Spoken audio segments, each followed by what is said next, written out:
¿Qué tal amigos? ¿Cómo estáis? Bienvenidos un día más a otro programa de Atraviesa lo Desconocido Live.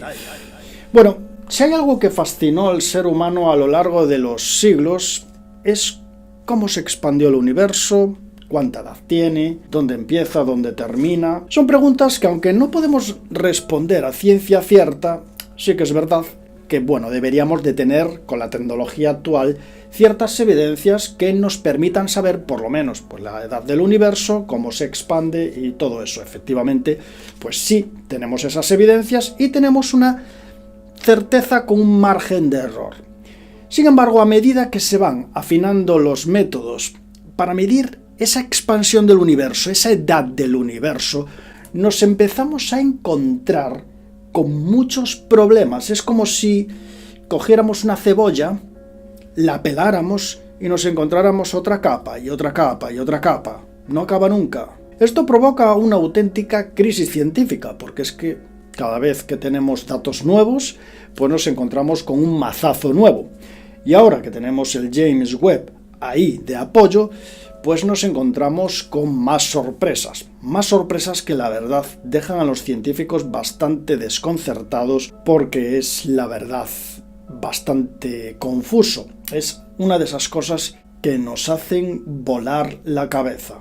Sin más, vamos allá. Veréis, a partir de más o menos los años 90, científicos empezaron a usar unas supernovas llamadas supernovas tipo 1A, que se les suelen llamar también candelas estándar. Este tipo de supernovas son muy importantes porque son tan exactas que sirven como faros del universo y nos ayudan a comprender esa expansión del universo. Pero desde que se estudian hubo algunas variaciones que discrepan entre sí. Por ejemplo, unas afirmaron que el universo se expandía a 67 km por segundo por megaparsec, recordando siempre que un megaparsec corresponde a 3,26 millones de años luz. Pero es que otras arrojaban otros resultados, como 69, e incluso llegaban hasta 73 km por segundo por megaparsec. Y con tantas mediciones la verdad es que nos volvimos locos. Ya no solamente es por la medición de las supernovas, sino que también se comenzaron a medir cuásares por todo el universo, que también tienen una cierta similitud, ¿no?, con esos faros del universo que podríamos llamar supernovas. También se pueden usar los cuásares para medir la edad del universo.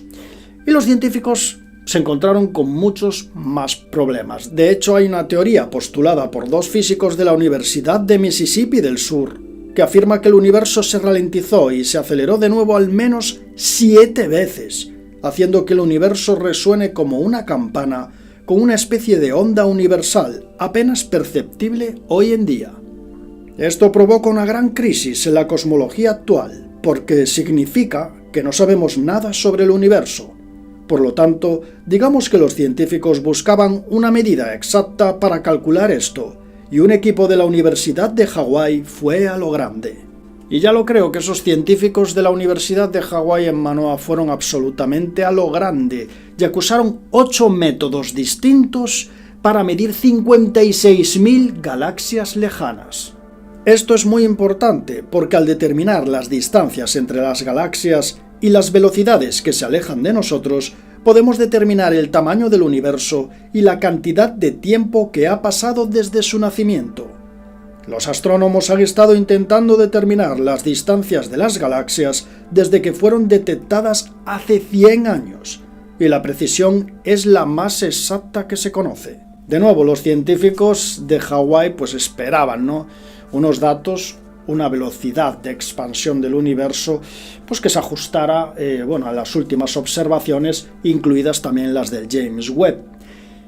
Pero claro, se quedaron helados, se llevaron una gran sorpresa porque de nuevo volvió a ocurrir, y es que el universo está poniendo todo del revés.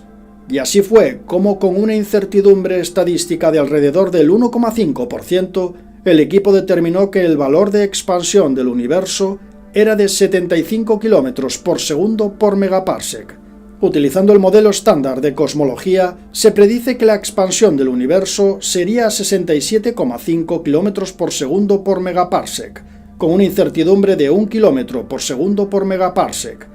Esto significa que hay una diferencia de 7,5 km por segundo por megaparsec entre los valores medidos y predichos para la constante de Hubble, que es mucho más alta de lo esperado, dadas las incertidumbres estadísticas.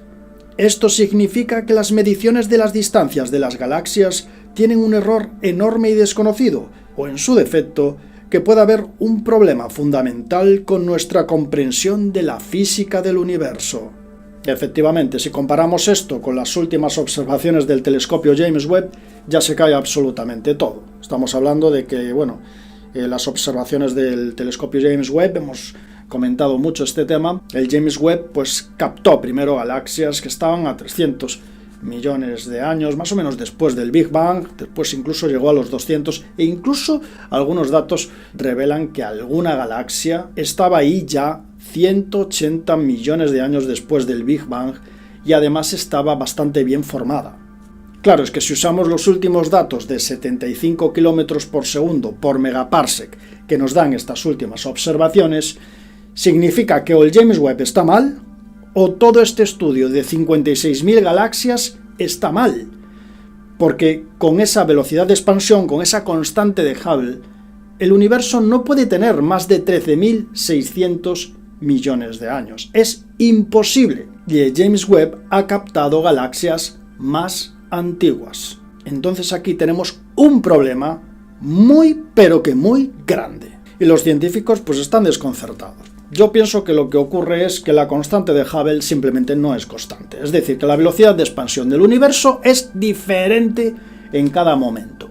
Es decir, al principio fue muy elevada, después se ralentizó, después pudo ser más elevada de nuevo. Es decir, no hay una constante, no hay una velocidad del universo constante y por eso nos estamos un poco volviendo locos, midiendo, comparando distancias y comparando velocidades si miramos más lejos o más cerca, ¿no?, del origen del universo. La verdad que esto está dejando un poco a la cosmología desconcertada en general y uno ya no sabe si culpar a la energía oscura, si culpar a la expansión del universo, si es que el James Webb se está equivocando o si es que estos métodos están todos equivocados o qué es lo que demonios pasa aquí.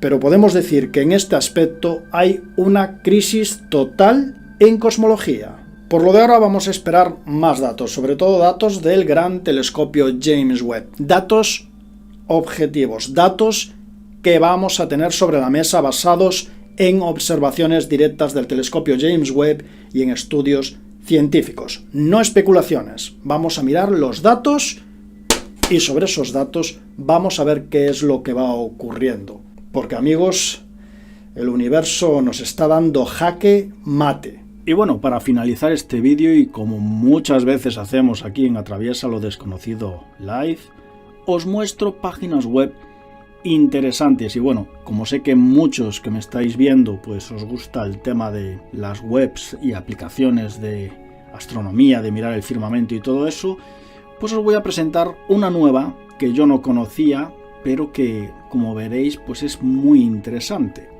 Esta web la descubrí hace poco, se llama stars.chromeexperiments.com y es un catálogo de 100.000 estrellas. Muestra prácticamente todas las estrellas que tenemos alrededor y las mapea todas, hasta 100.000. Como veis, nuestro lugar en la Vía Láctea, esta es la Vía Láctea, nuestro lugar es aquí, en este puntito que os estoy marcando.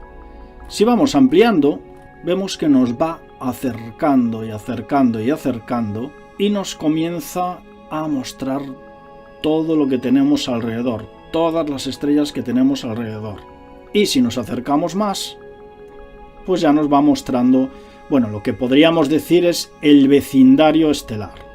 Aquí tenemos ya las estrellas más cercanas, como veis, Mizar, Pollux y Castor, las dos que forman la constelación de Géminis, aquí las tenéis, de Nébola, de la constelación de Leo, y bueno, aquí tenemos algunas bastante interesantes, y si vamos ampliando, pues ya nos lleva, pues eso, al vecindario de verdad, es decir, a menos de 10 años luz. Aquí tenemos pues Alpha Centauri, Próxima Centauri, y nos muestra qué estrellas hay alrededor. Como veis, la estrella de Barnard está muy cerca también.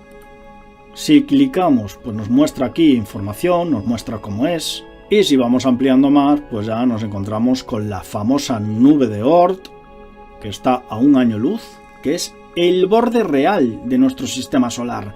Nada de eso de si pasamos Plutón, pues salimos del sistema solar. No, pensad siempre en la nube de Oort.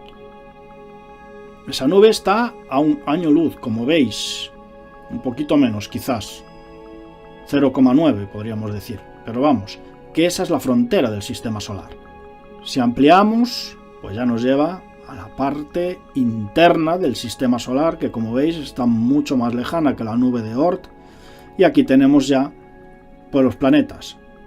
La verdad es que es una web que me resulta especialmente interesante para ubicarnos dentro de la Vía Láctea y para ver pues todas esas estrellas que nos rodean. Es una web pues que podemos usar para cualquier vídeo de YouTube sin ningún problema y que nos muestra pues el vecindario estelar. Es muy interesante para cualquier vídeo de YouTube que queramos hacer o cualquier trabajo, etcétera, etcétera. Espero que os guste y con esto me despido.